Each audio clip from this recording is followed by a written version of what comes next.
मैं एक बार बोलूंगा जय बिहार, आप सबको बोलना है जय जय बिहार, जय बिहार। इतनी ही ताकत है क्या? आपने तो नाम हंसा दिया, जय बिहार। और ऊपर के लोग झारखंड में नहीं रहते हैं, आपको भी बोलना है जय बिहार, जय बिहार।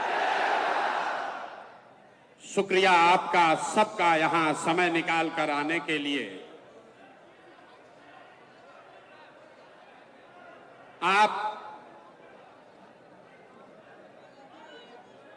इस मशवरे के मजलिस में आप समय निकाल कर आए हैं, इसके लिए अपने भाई, अपने मित्र प्रशांत किशोर की ओर से आदाब स्वीकार कीजिए। ये मशवरे की महफिल मजलिस है, राजनीति का मजलिस नहीं है। मुसलमानों को मशवरे की जरूरत क्या है, क्यों इस मजलिस की जरूरत है, इसको समझने की बात है। आखिर इस मजलिस को क्यों आहूत किया गया है? हम तो गांव-गांव जाकर आपसे मिल ही रहे हैं, फिर आपको इतना कष्ट देकर आपके गांव से, आपके शहर से वापस यहां क्यों बुलाया गया है? ये इसलिए कि आज अगर किसी कौम को सबसे ज्यादा मशवरे की जरूरत है तो वो देश का, बिहार का मुसलमान है। ये बात हम खुद से नहीं कह रहे, ये पैगंबर साहब ने आपको बताया, जब आगे का रास्ता न दिखे, जब आगे का रास्ता न दिखे तो मशवरे में खैर है, मशवरे में खैर है। इसलिए आज आपको ये तकलीफ दी है, आपको यहां पर दावत दिया है, आपको बुलाया है। मुसलमानों को मशवरा इसलिए करना है कि आपके हदीस में जो बात आपको बताई गई, पैगंबर साहब के हवाले से जो बात बताई गई कि मुसलमानों की ये जिम्मेवारी है, सही मुस्लिम, सही बुखारी में ये आपकी जिम्मेवारी बताई गई, अपने बच्चों के साथ इंसाफ करने की। और आज आपको मशवरे की जरूरत इसलिए है कि देश में आधे से ज्यादा मुसलमान चाहकर भी अपने बच्चों के साथ इंसाफ नहीं कर पा रहे हैं। आपको ये आपके हदीस में बताया गया है, अपने बच्चों की तालीम की, तरबियत की, पढ़ाई की, परवरिश की आप वो नहीं कर पा रहे। तो मशवरा इसलिए करना है कि इस व्यवस्था को कैसे सुधारा जाए ताकि मुसलमान होने के नाते आप अपने बच्चों के साथ इंसाफ कर सकें। ये मशवरे की जरूरत इसलिए है कि आपके कुरान की जो पहली आयत है, इकरा बिस्मे रब्बिल कल्लजी खलक, उसका पहला शब्द, उसका पहला शब्द इकरा, जिसका मतलब है पढ़ो, जिसका मतलब है पढ़ो। और आज आप वो कौम बन गए हैं जो देश का सबसे अनपढ़ कौम है। इसलिए आपको मशवरे की जरूरत है, आपको मशवरे की इस मजलिस में आने की इसलिए जरूरत है कि जिस कौम ने, आपके पुरखों ने अपने खून पसीने से इस देश की आजादी में, इस देश को बनाने में कुर्बानी दी, उसी देश के पार्लियामेंट में, उसी देश के पार्लियामेंट से ऐसे कानून बनाए जा रहे हैं जिससे मुसलमानों का एक बड़ा वर्ग अपने आप को असहज महसूस कर रहा है।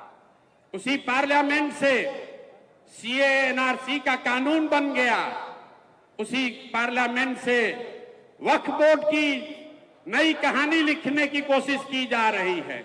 इसलिए यह मशवरे का वक्त है, मशवरे का कि इस मजलिस की जरूरत इसलिए है कि 20 करोड़ मुसलमान जिनको आप वोट नहीं देते हैं उसकी बात छोड़िए, कम से कम 10 करोड़ वोट जिसको आपने दिया है, जब कोई गरीब लाचार असहाय मुसलमान रोड पर भीड़ के द्वारा मार दिया जाता है तो आपका 10 करोड़ वोट पाने वाले लोग उसमें से 10 आदमी भी आपके साथ खड़ा नहीं होता है।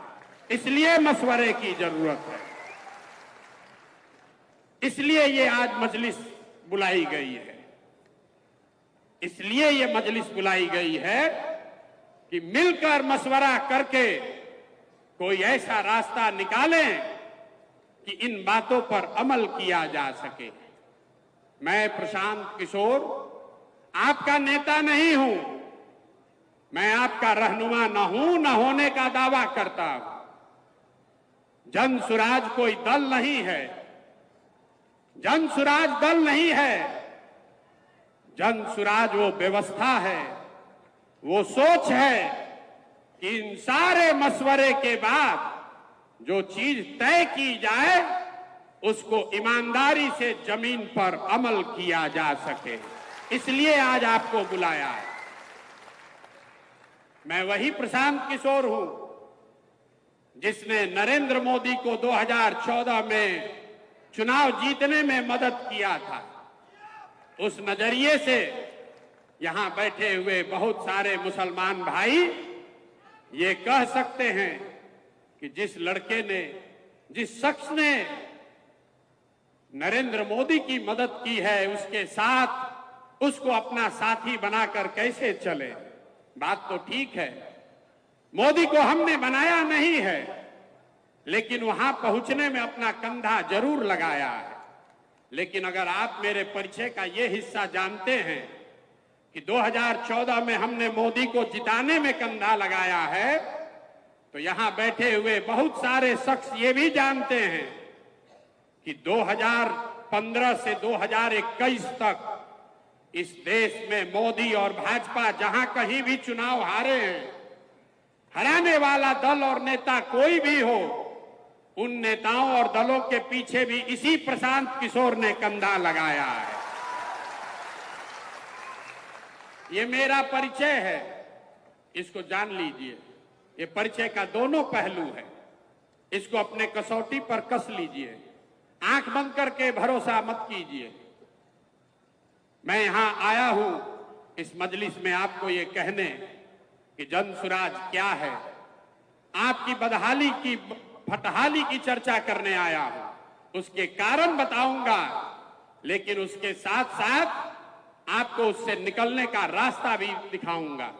अगर आपको वो समझ में आए तो आप बिल्कुल इसको अपनाइए, न समझ में आए तो आपसे मेरा कोई शिकवा शिकायत नहीं है। ये वोट मांगने का अभियान नहीं है। मुझे कुछ साथियों ने कहा है कि ये जब आप कहते हैं कि मुझे मुसलमानों का वोट नहीं चाहिए तो मुसलमानों को बहुत बुरा लगता है। हम फिर से दोहरा रहे, मेरे भाई, मुझे आपका वोट नहीं चाहिए, मुझे आपकी दुआ चाहिए, इसलिए यहां आए। वोट लेने वाले तो तमाम देश में बैठे हुए, हम आपकी दुआ लेने आए और आपकी दुआ से बिहार में वो व्यवस्था बनाएंगे कि जो चीज आप वर्षों से, दशकों से अपने बच्चों के लिए करना चाहते हैं वो करके आपको दिखाया जाएगा।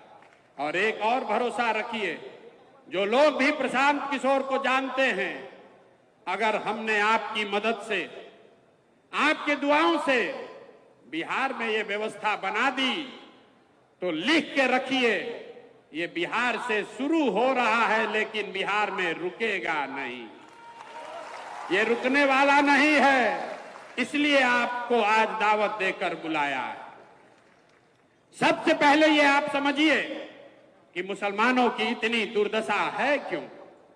जो आदमी, जो वक्ता खड़ा होता है, तकरीर करता है, वो यही बताता है मुसलमानों को किसने ठगा, मुसलमानों को सबने ठगा, हम लोग की हालत बहुत खराब है, कैसे इससे बाहर निकलें।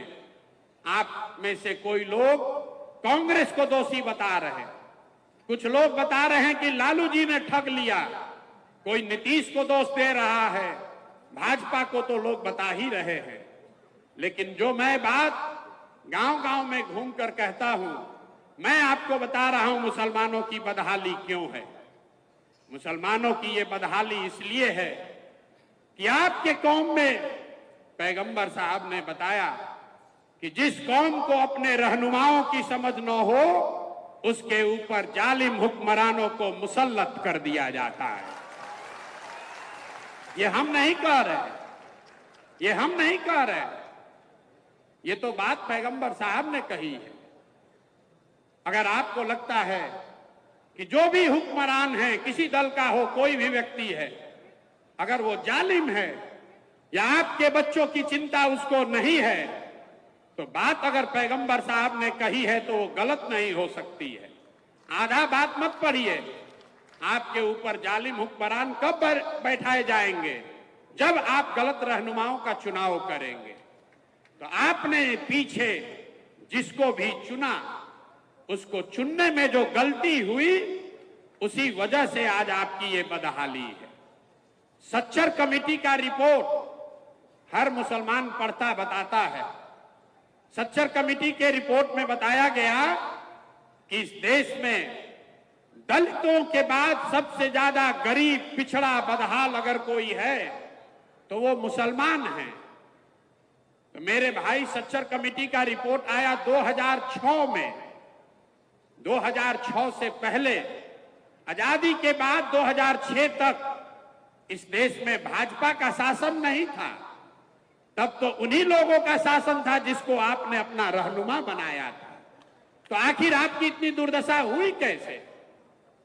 फिर वही बात बताऊंगा कि अगर बात पैगंबर साहब ने कही है तो वो गलत नहीं हो सकती है। आपने गलत रहनुमाओं को चुना, इसीलिए ये दुर्दशा हुई है। आप बिहार के नजरिए से देखिए। आप कह रहे हैं कि भाई हमको यहां विकल्प नहीं है। आपको 2014 में नीतीश कुमार के तौर पर एक विकल्प मिला था। आज मैं नीतीश के विरोध में खड़ा हूं, लेकिन 2014 में नीतीश कुमार ने मुसलमानों के साथ कोई गलती, धोखा नहीं किया था। आपको याद होगा 2010 में जब नीतीश और भाजपा की सरकार चल रही थी बिहार में, तो 2010 के विधानसभा चुनाव में यही नीतीश कुमार हैं जिसने नरेंद्र मोदी को बिहार में घुसने नहीं दिया था। 2005 से लेकर 2014, 12, 13, 14 तक आपके लिए नीतीश कुमार ने कुछ अलग से किया हो या न किया हो, बिहार में जो काम हुआ उसका थोड़ा बहुत फायदा मुसलमानों को भी हुआ। आपके साथ कुछ गलत नहीं हुआ। तब आपको नीतीश कुमार को अपना रहनुमा बनाना चाहिए था। ये वही नीतीश कुमार हैं जो 2014 में, 13 में जब मोदी जी को प्रधानमंत्री का चेहरा बनाया गया तो गठबंधन से, भाजपा से अलग हो गए। लेकिन वही नीतीश कुमार जब 2014 में लोकसभा चुनाव लड़ने आए तो मुसलमानों ने उनको अपना रहनुमा, अपना रहबर नहीं बनाया। आपने उनकी मिट्टी पलीद करा दी। ये आपकी सोच है। और वही नीतीश कुमार अभी 2 महीना 6 लोकसभा चुनाव के पहले सीएए पर आपके खिलाफ वोट देने के बाद, 2017 में आपको ठगने के बाद, वही नीतीश कुमार फिर जब इंडिया अलायंस में चले गए तब आपको उनको अपना रहनुमा नहीं मानना चाहिए था। लेकिन मुसलमानों को लगा कि नीतीश कुमार अब हमारा नया रहनुमा हो सकता है। तो जब नीतीश कुमार को रहनुमा बनाना चाहिए था तब आपने नीतीश को छोड़कर लालटेन पकड़ लिया। और जब नीतीश पर भरोसा नहीं करना चाहिए था तब आप उसमें रहनुमा खोज रहे थे। इसीलिए आपको दोनों बार ठगना सहन करना पड़ा। अगर आप अपने सही रहनुमाओं का चुनाव नहीं करेंगे तो जीवन में कभी भी आपके पास खुशहाली नहीं आ सकती है। आप चुनाव चाहे जिसका भी कर ले। बिहार में 30-35 साल से आप लोग लालटेन को, लालू जी को, राजद को वोट करते हैं। भाई, कोई राजनीति में वोट किसी को क्यों करता है? वोट करने की 3 ही वजह है। एक, आप वोट करते हैं अपने और अपने बच्चों के विकास के लिए। दूसरा, आप वोट करते हैं अपनी राजनीतिक भागीदारी के लिए। तीसरा, आप वोट करते हैं अपने राजनीतिक विरोधी को हराने के लिए। आप छोड़िए जन सुराज की बात, आप इन तीनों पैमानों पर अपने 30 वर्ष के निर्णयों को कसकर देखिए। विकास आपको मिला नहीं। आज बिहार में दलितों के बाद सबसे गरीब और पिछड़ा अगर कोई है तो वो मुसलमान है। यहां बैठा हुआ हर मुसलमान मानेगा कि लालू जी के राज में मुसलमानों का कोई विकास नहीं हुआ है। लेकिन फिर मुसलमान कहता है चलिए विकास नहीं हुआ, कम से कम हमको अपनी सुरक्षा है, हमारी भागीदारी है, हमारे दल की सरकार है। तो उस चीज को जांच कर देखिए। आबादी के हिसाब से मुसलमानों के 40 विधायक होने चाहिए। 40 विधायक होना चाहिए बिहार में मुस्लिम समाज का, है 19। लेकिन ये चिंता का कारण नहीं है। ये आपको चिंता का कारण लगता है कि मुसलमानों के विधायक 40 नहीं हैं। वो इसलिए नहीं है कि दल वाले आपको टिकट नहीं देते हैं। चिंता का कारण क्या है ये मैं आपको अभी बताता हूं। बिहार में आबादी के हिसाब से 1650 के आसपास मुखिया और सरपंच होने चाहिए। लेकिन बिहार में 1200 से कम मुखिया ही मुस्लिम समाज के हैं। बिहार में आबादी के हिसाब से 27,500 वार्ड सदस्य मुस्लिम होने चाहिए, हैं 11,000 से कम। ऐसा क्यों है? वहां तो आपको आरजेडी का टिकट का इंतजार नहीं करना है। ये आंकड़ा बता रहा है कि कहीं न कहीं मुस्लिम समाज में राजनीति को लेकर जो जागरूकता होनी चाहिए वो खत्म हो गई है। ये सबसे बड़ा नुकसान आपको आरजेडी में किया है। आपको विकास दिया या न दिया, आपको ये राजनीतिक मानसिक गुलामी दे दी, जिसमें ये बता दिया कि अगर जीवन में आगे बढ़ना है तो राजनीति हमको करने दो, हमारा झंडा लेकर पीछे जीवन भर चलते रहो। इसीलिए आपके बच्चे विधायक छोड़िए, वो वार्ड सदस्य और मुखिया का चुनाव भी लड़ने का हिम्मत नहीं जुटा पा रहे। तो विकास आपको मिला नहीं, भागीदारी आपके पास है नहीं। सब सुनने के बाद भी मुसलमान कहता है चलिए कम से कम भाजपा को हरा दीजिए, हम लोग की उसी में खुशी है। तो उस नजरिए से भी देखिए, 1990 में जब आपने लालू जी को वोट देना शुरू किया तब भाजपा का बिहार में 0 सांसद था और देश में 2 सांसद। और आज 30 वर्ष भाजपा के विरोध में आपके वोट देने के बाद भी इस राज्य में भाजपा गठबंधन का 30 सांसद है और देश में 240। तो भैया आपको विकास मिला नहीं, भागीदारी मिली नहीं और भाजपा को आप हरा पाए नहीं, तो आप क्यों उसी लकीर पर चले जा रहे हैं? इसलिए मशवरे की जरूरत है कि बैठिए, मशवरा कीजिए कि कोई दूसरा रास्ता है या नहीं है। आपको क्या बताया गया? रास्ता न दिखे तो साहिबे अक्ल से जाकर मशवरा करो। साहिबे अक्ल से जो समझदार लोग हैं उनसे जाकर मशवरा करो। लेकिन मुसलमान आज मशवरा नहीं करना चाहता, बैठा हुआ है, वो जद्दोजहद नहीं करना चाहता है। उसको भाजपा का डर दिखाकर ये राजनीतिक बंधुआ मजदूर बना दिया गया है। इसलिए ये जनसुराज की व्यवस्था बनाई जा रही है। अब हम आपको आपकी परिस्थिति पर चर्चा करने के लिए खाली नहीं बुलाए, आपको अभी इससे निकलने का रास्ता भी बताएंगे। आपके सामने अभी आंकड़े से वो रास्ता बताएंगे, आपको खुद दिखेगा कि कैसे आप अपने बच्चों की राजनीति में भागीदारी भी करा सकते हैं, विकास भी कर सकते हैं और भाजपा को मुकम्मल हरा भी सकते हैं। तो जिसको जिसको ये समझना है, अभी तक आप ये जानते हैं कि अगर भाजपा को हराना है तो MY समीकरण चाहिए।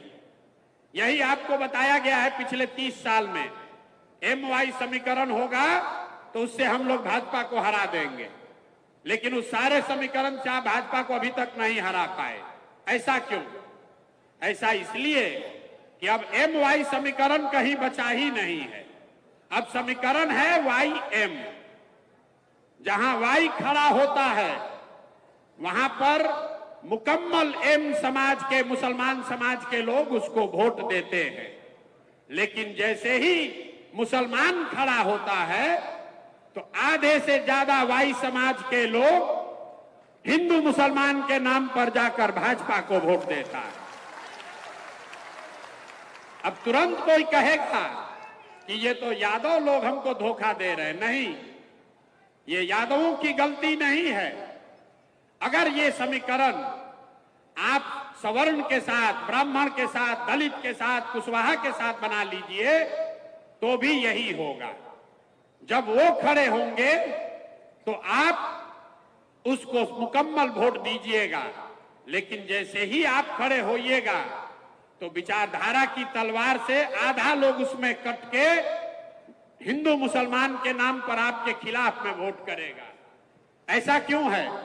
ऐसा इसलिए है कि एक आंकड़ा याद रखिए, इस देश में भाजपा को 36% वोट आया है। इस देश में हिंदू रहते हैं 80%। ध्यान से इसको सुनिए, 80% इस देश में हिंदू रहते हैं और भाजपा को 36-37% वोट आया है।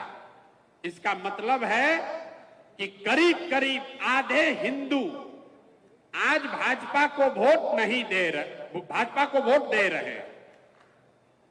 जो लोग भाजपा को वोट दे रहे हैं वो किसी एक जाति के नहीं हैं, वो सभी जातियों में हैं। इसका उदाहरण देखिए, बिहार में भाजपा को मोदी जी को वोट पड़ा है, लेकिन मोदी जी के जाति का कोई आदमी बिहार में नहीं रहता। वो लोग जो मोदी और भाजपा को बिहार में वोट देते हैं वो हिंदू मुस्लिम के विचारधारा से प्रभावित होकर उनको वोट देते हैं। इसी आंकड़े में आगे का रास्ता छुपा हुआ है। आपको समझना यह है कि वो कौन आधे हिंदू हैं जो भाजपा को आज वोट नहीं कर रहे। कभी कभी आप लोग उसको खोजने की कोशिश करते हैं तो किसी को वो यादव दिखता है, किसी को कुशवाहा दिखता है, किसी को दलित दिखता है। मैं आपको बता रहा हूं वो कौन हिंदू है जो भाजपा को वोट नहीं कर रहा। जो हिंदू गांधी जी की विचारधारा को मानने वाला है वो आज भाजपा के आज के विचारधारा से इत्तेफाक नहीं रखता है। जो हिंदू अंबेडकर, बाबा साहब अंबेडकर की विचारधारा को मानने वाला है वो भी भाजपा को वोट नहीं करता है। जो हिंदू कम्युनिस्ट विचारधारा को मानने वाला है वो हिंदू भी भाजपा को आज वोट नहीं करता है। और जो लोग जयप्रकाश और लोहिया के समाजवाद को मानने वाले हैं वो भी भाजपा को वोट नहीं करते हैं। तो इन चार विचारधारा के मानने वाले हिंदुओं को अगर आप इकट्ठा करें तो वो करीब करीब आधे हिंदू हुए। तो राजनीतिक सफलता का जो मंत्र है ये विचारधारा के आधार पर इन चार विचारधारा के मानने वाले हिंदुओं के साथ अगर 20% मुसलमानों का सामाजिक राजनीतिक गठजोड़ बना दिया जाए तो आप हुए 60, भाजपा हुई 40 और पूरा मुकम्मल उनको राजनीतिक शिकस्त दी जा सकती है।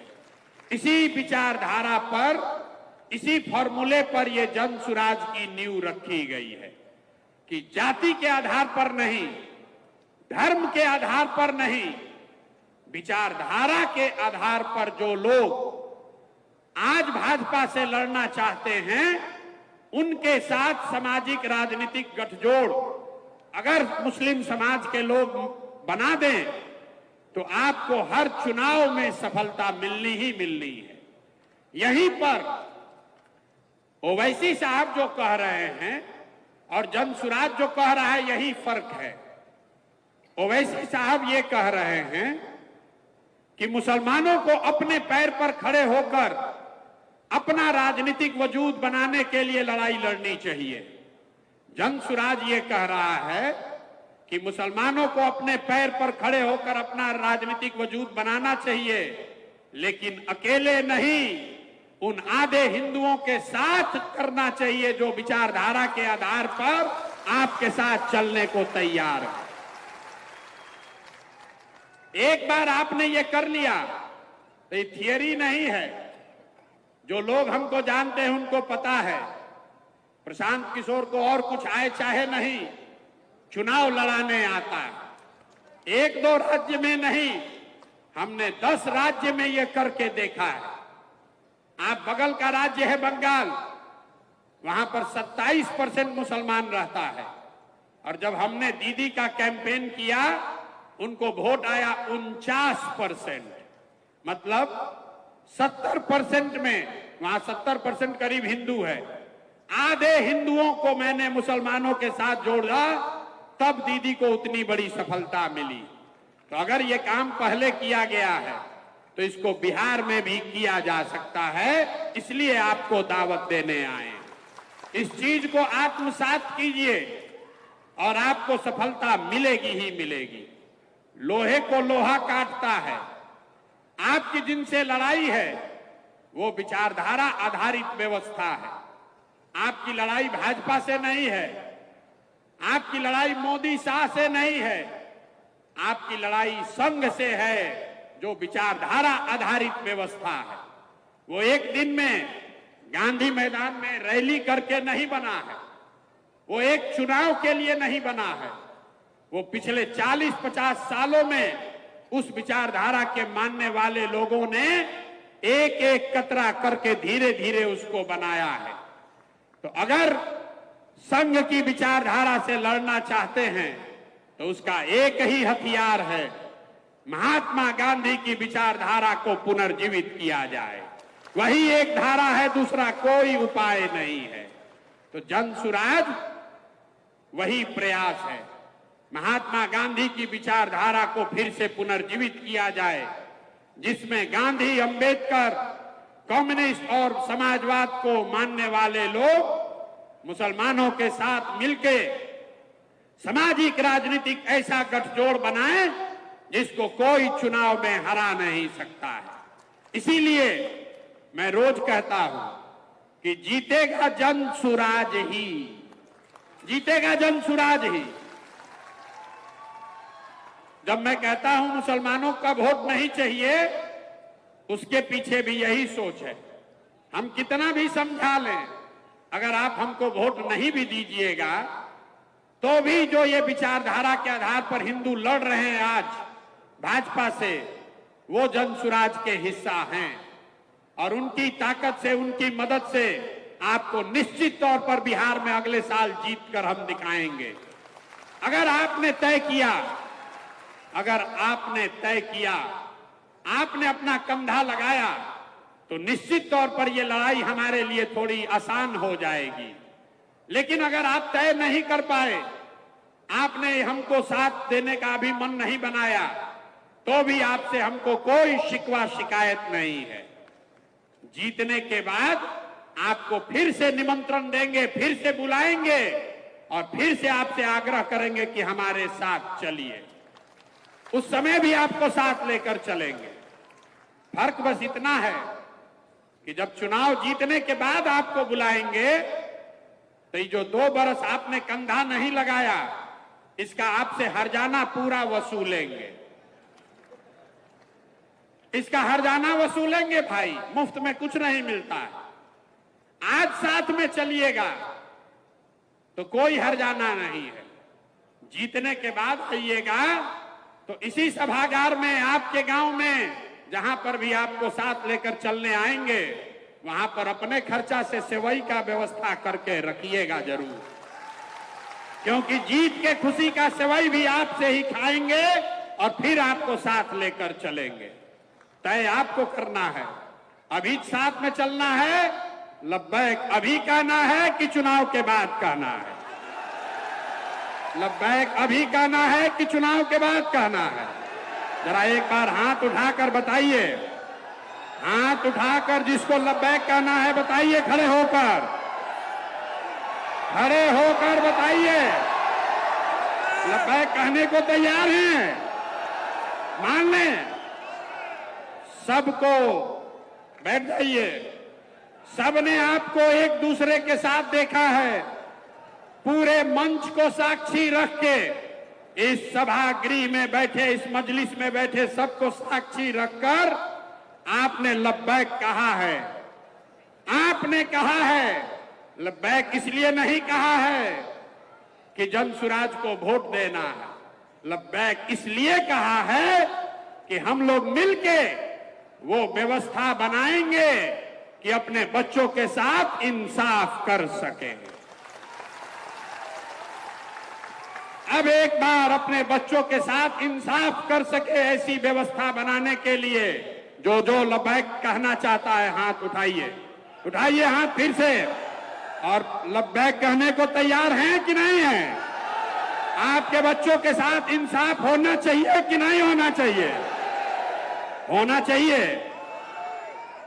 तो प्रशांत किशोर आपका नेता नहीं है, आपका रहबर रहनुमा नहीं है, लेकिन आपको ये विश्वास दिला रहे हैं कि आप हमको वोट दीजिए या मत दीजिए, आपने हमको दुआ दी है। अब अपने अपने बच्चों को हमारे पास भेजिए, जनसुराज के पास भेजिए।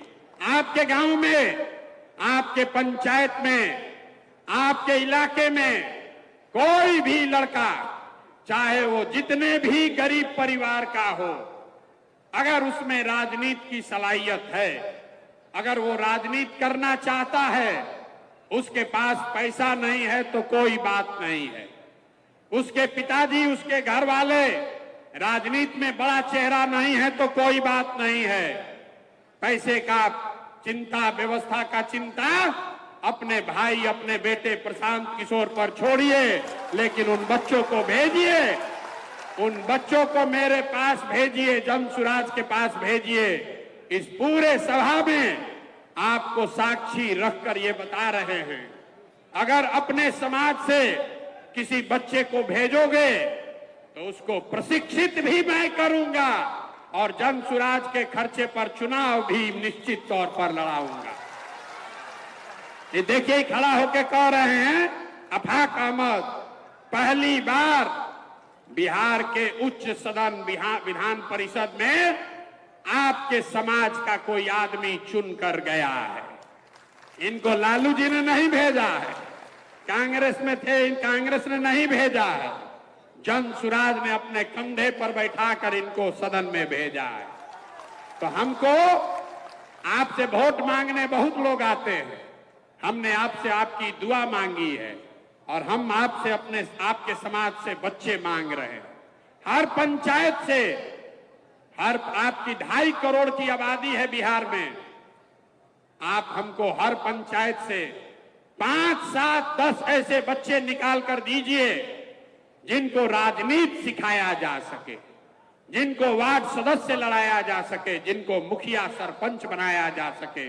अगर उसमें काबिलियत हो तो उसको विधायक भी लड़ाया जाए।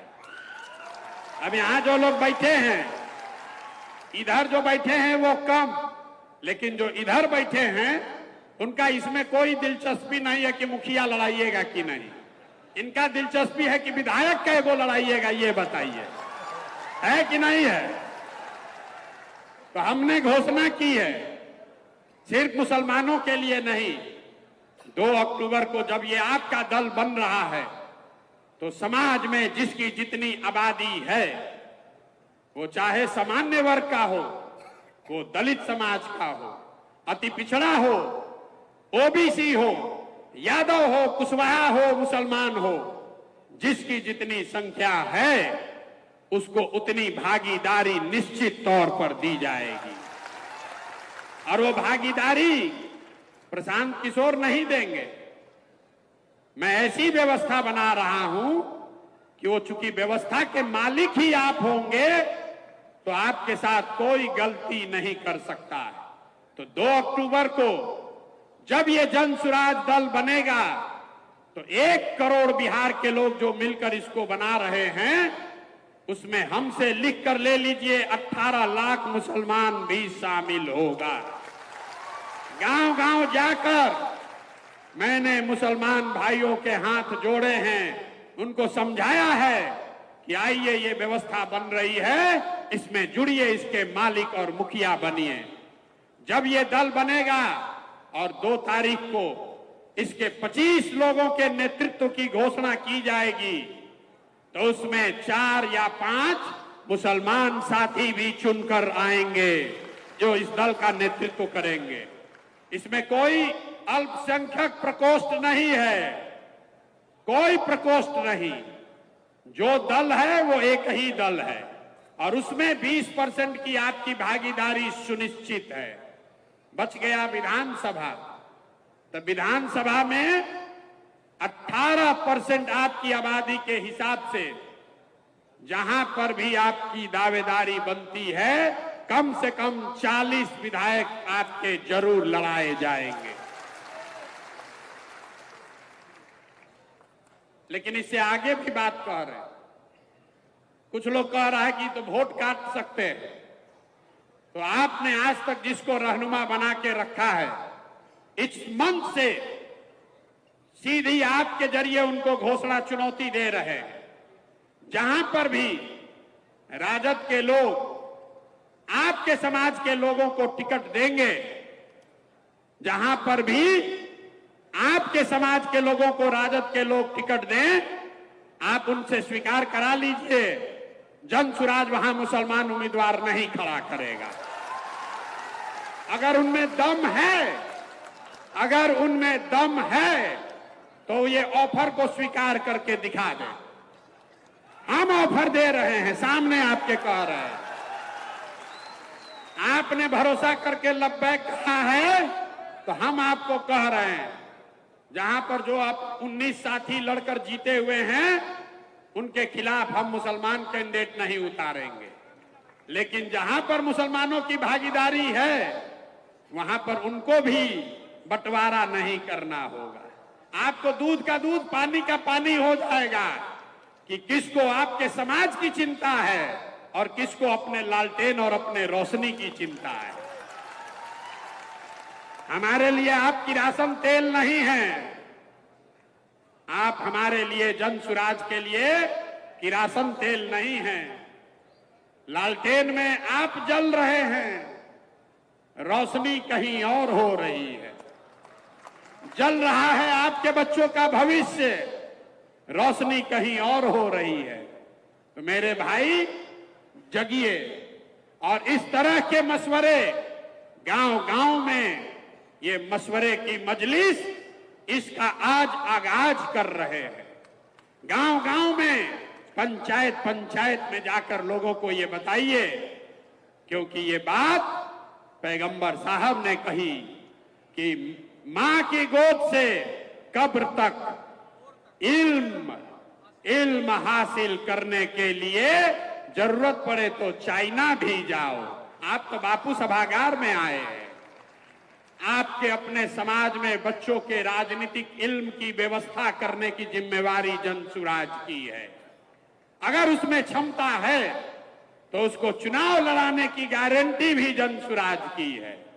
और अगर जन सुराज से प्रशांत किशोर चुनाव लड़ा रहे हैं, तो 10 वर्ष में आपने देखा है, एक बार जिसका हाथ पकड़कर हमने चुनाव लड़ाया है, जीतना हारना तो ऊपर वाले के हाथ में है, लेकिन लिख कर रखिए कि अगर चुनाव लड़ाएंगे तो सामने वाले का दांत खट्टा करके दिखाएंगे।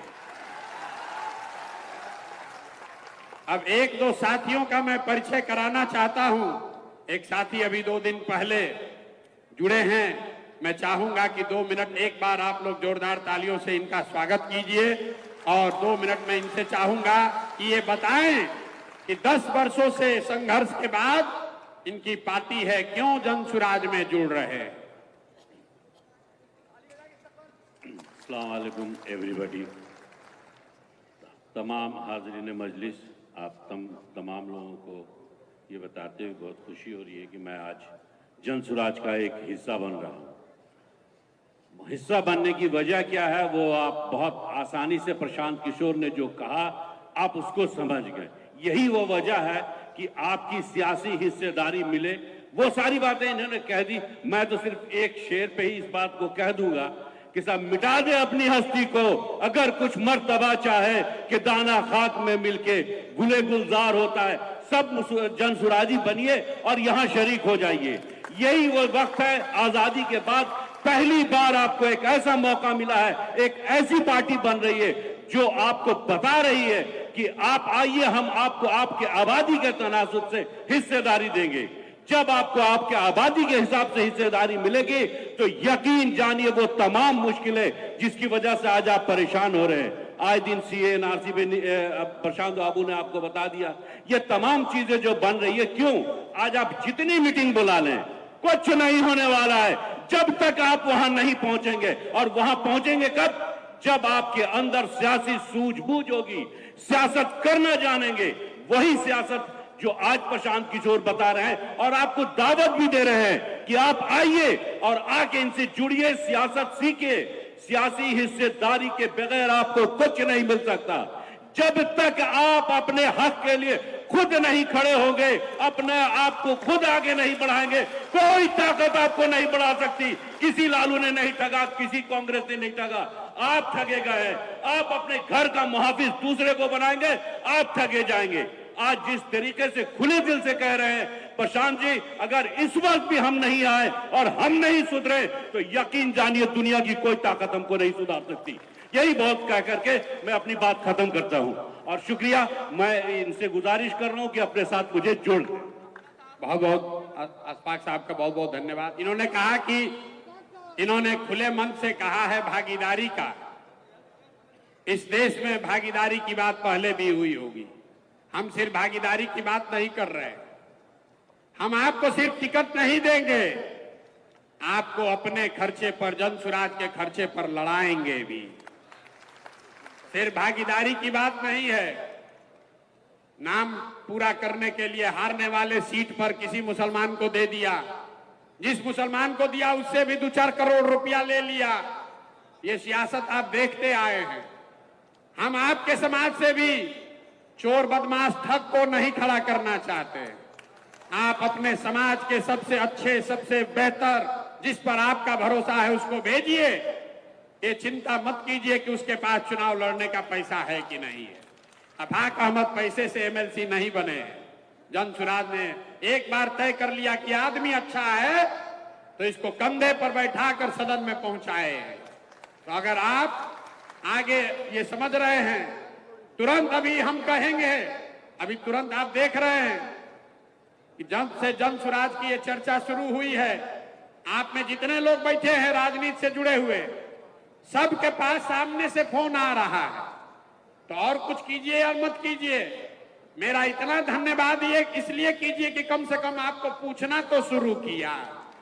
अभी तक तो आपको पूछ भी नहीं रहा था। जिसको जिसको अनुभव ये नहीं है, इस कार्यक्रम के बाद हमारे साथ एक फोटो खिंचवा लीजिएगा और उसको फेसबुक पर डालिए और देखिए कि कैसे सारे दल वाले आपको फोन करते हैं, अरे भैया काहे नाराज हो, प्रशांत किशोर से काहे मिल रहे हो। ये ताकत है जनसुराज की। अभी दल नहीं है, अभी आपको चुनाव नहीं लड़ाए, आपको हिस्सा नहीं दिया, आपको जिताए नहीं, सिर्फ एक खिड़की आपके लिए खोली है, उसी से आपकी राजनीतिक बंधुआ मजदूरी खत्म हो रही है। इस मंच पर बैठा हुआ कोई ऐसा आदमी नहीं है जिसको 8 आदमी, 10 आदमी, 20 आदमी ये दबाव नहीं बना रहा है कि अरे भाई जनसुराज की ओर क्यों जा रहे हो। ये बगल में हमारे बैठे हैं मोनाजिर जी, इनको जीना इनका हराम कर दिया। 10 साल से कोई नहीं इनको पूछ रहा था, जैसे ही जनसुराज में आए सबको याद आया कि अरे वो मोनाजिर हसन भी है, इनको रोज इनको कहते हैं कि हमको भैया पूछ रहा। अनवारुल हक साहब के लड़के बैठे हैं यहाँ, कहाँ हैं ये देखिए, ये बैठे हैं, ये हमको कहते हैं भैया हमको बड़ा अच्छा लगता है आपसे, जब से जुड़े हैं सुबह शाम तक फोन करता है। तो ये राजनीति, ये आपके राजनीतिक बंधुआ मजदूरी खत्म होने की शुरुआत है। जैसे जैसे आप आगे बढ़ोगे, आप देखिएगा कि जिन लोगों का फोन 5 बरस में भी नहीं आता था, अब हर 5वें दिन आपके यहां आएगा। राजद की जब अब बैठक हो रही है तो अगल बगल मुसलमान बैठा रहा। अभी तक किसको बैठा के घुमा रहा था वो आपको मालूम है। तो हम अगल बगल मुसलमान नहीं बैठा रहे, हम पूरे सभा में ही खाली मुसलमान ही बैठाए।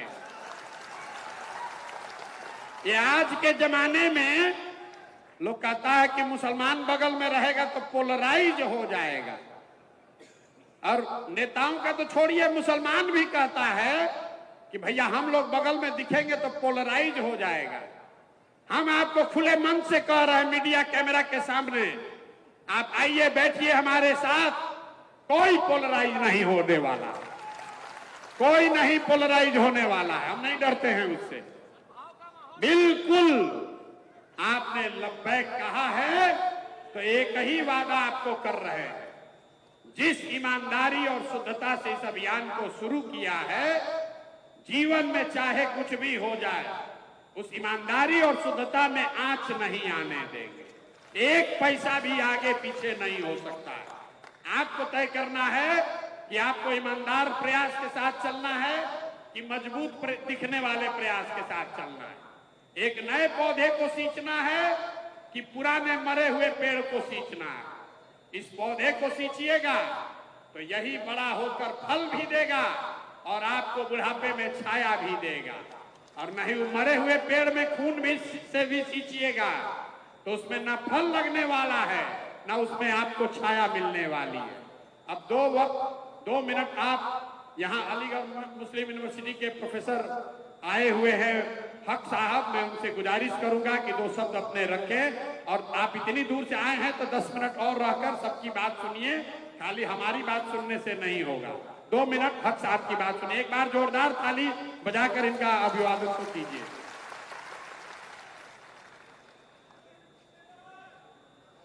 बहुत शुक्रिया प्रशांत किशोर साहब। एक टूटी हुई जंजीर की फरियाद है हम, एक टूटी हुई जंजीर की फरियाद है हम, और दुनिया ये समझती है कि आज़ाद हैं हम भी तामीर वतन में हैं बराबर के शरीक। दरो दीवार अगर तुम हो तो बुनियाद है हम, क्यों हमें लोग समझते हैं यहाँ पर्दे थी, एक मुद्दत से इसी मुल्क में आबाद हैं हम, और हमको इस दौरे तरक्की ने दिया क्या मेराज, कल भी बर्बाद थे और आज भी बर्बाद हैं। प्रशांत किशोर साहब की बात मैं बहुत गौर से सुन रहा था, और मैं तकरीबन आप ये समझिए कि एक पीएचडी थीसिस इनके ऊपर करवा सकता हूँ अपने अंडर में। एक वहाँ से जहाँ पे ये पोल स्ट्रेटेजिस्ट हुआ करते थे, और जन स्वराज को मैं पहले दिन से फॉलो कर रहा हूँ। मेरे बहुत सारे स्टूडेंट आफिया और साकिब, कलीम, ये सब यहाँ शामिल हैं। मैं इनसे पहले दिन से कहता था कि मैं छुट्टी लेकर के खुद इस जन स्वराज में शामिल होना चाहता हूँ अपनी तरफ से। देखिए, जो बात उन्होंने कही उस पर गौर करने की जरूरत है। आप ये याद रखिए कि आप जहां कहीं भी हो, सियासत में आपको दिलचस्पी हो या ना हो, सियासत को आप में दिलचस्पी है। आप यहां बैठे हुए हैं, आप अपने मदरसों में बैठे हुए हैं, आप अपनी मस्जिदों में बैठे हुए हैं, आप अपने मकबरों में बैठे हुए हैं, लेकिन सियासत आप में दिलचस्पी नहीं है। और जो कौमें सियासत का शऊर नहीं रखती और सियासत से दिलचस्पी नहीं लेती, वो कौमें इक़्तिदार से दूर हो जाती हैं, अच्छे फैसले नहीं करती, वो फिर वही जिसकी बात कर रहे थे कि बदुआ मजदूर हो जाती है। आपके सामने मेरे आने का सबसे बड़ा मकसद ये है कि एक आपने वो नैरेटिव डेवलप किया है, और जिस बोल्डने के साथ आप खड़े हो रहे हैं, वो सियासी जमातें जो अपने आप को सेकुलर कहती हैं, आज की तारीख में किसी मुसलमान मुकर्रिर को, किसी मुसलमान लीडर को अपने साथ खड़ा करने से गुरेज करती हैं। ऐसे वक्त में आपके सामने जिस तरह से प्रशांत किशोर साहब ने आपको ये कहा कि आप आइए हमारे साथ खड़े होइए, कोई पोलराइजेशन नहीं होगा, मैं ये समझता हूं कि ये बहुत बड़ी उम्मीद की बात है और उस नैरेटिव को चेंज करने की बात है। ये जन स्वराज की आप ये देख रहे हैं, महात्मा गांधी की तस्वीर है। आप देखिए, अगर महात्मा गांधी को आप पॉलिटिक्स का सिंबल बनाएंगे तो वो पॉलिटिक्स जो नाथूराम गोडसे की पॉलिटिक्स है वो खुद ही मार्जिनलाइज हो जाएगी। मैं इसलिए समझता हूं कि प्रशांत किशोर साहब के साथ जुड़ने की जरूरत है। मैं चंद मसाइल की तरफ आपका तवज्जो चाहता हूँ। प्रशांत किशोर साहब, हमें बहुत अफसोस होता है उस वक्त जब सियासी जमातें या पॉलिटिकल लीडर्स मुसलमानों को उन इश्यूज पे खामोश रहते हैं जिन पे बहुत बोलना चाहिए। आज हमारा घर से बच्चा अगर निकलता है तो माँ ये सोचती है कि वो ट्रेन में जा रहा है, कहीं कोई पुलिस वाला उसे ये गोली ना मार दे उसका नाम पूछ करके। जब वो घर से निकलता है तो माँ ये सोचती है कि कहीं लिंच, मौत का सामना ना हो जाए।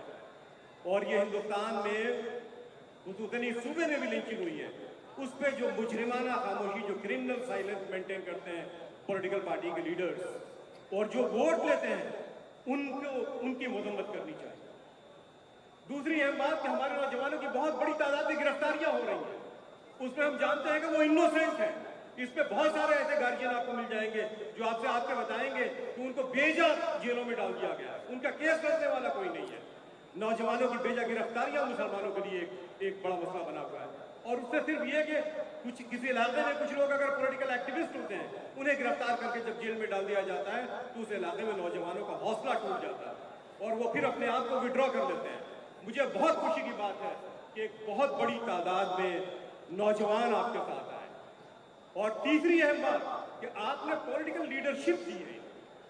ये जो स्टूडेंट्स की जो जामिया, अलीगढ़ मुस्लिम यूनिवर्सिटी और जवाहरलाल नेहरू यूनिवर्सिटी दी गई तलबा व तालबात जिनको आपने पॉलिटिकल लीडरशिप की ट्रेनिंग दी है, मैं ये समझता हूँ कि आने वाले दिनों में ये न सिर्फ बिहार का बल्कि हिंदुस्तान का मुस्तकबिल लिखेंगे। और आखिरी बात मैं ये कहना चाहता हूँ, क्योंकि वक्त बहुत कम है, प्रशांत किशोर साहब अपनी बात कह चुके हैं, अब कुछ बोलने की गुंजाइश नहीं है। मैं आखिरी बात आपके सामने ये रखना चाहता हूँ कि देखिए, जो अंबेडकर ने कहा था, डॉक्टर अंबेडकर ने, कि political power is the master की। उन्होंने कहा था कि जो सियासी ताकत है वो मास्टर की है, वो कुंजी है, यानी वो कुंजी से तमाम तरक्की की राहें खुल जाती हैं। तो आप उस कुंजी को अपने हाथ में लेने की कोशिश करें और एक तब्दीली की सियासत, तगय्युर की सियासत और जो चेंज की सियासत है उसकी तरफ अपना कदम बढ़ाएं। बहुत बहुत शुक्रिया। अब आप सब जाना चाहते हैं घर, तो जाने से पहले एक पंक्ति मेरे से अंतिम सुनते जाइए। हिंदुओं में हम लोग कहते हैं कि जो ब्राह्मण शादी कराता है वही श्राद्ध भी कराता है। तो इस बात को याद रखिएगा, इससे ज्यादा इसको नहीं बढ़ाएंगे। आप हाथ पकड़िए, दुआ कीजिए और आगे ये कारवां बढ़ेगा। आप आए, आपने इस मजलिस का हिस्सा बनना स्वीकार किया, उसके लिए आप सबका तहे दिल से शुक्रिया। बहुत बहुत धन्यवाद। प्रशांत किशोर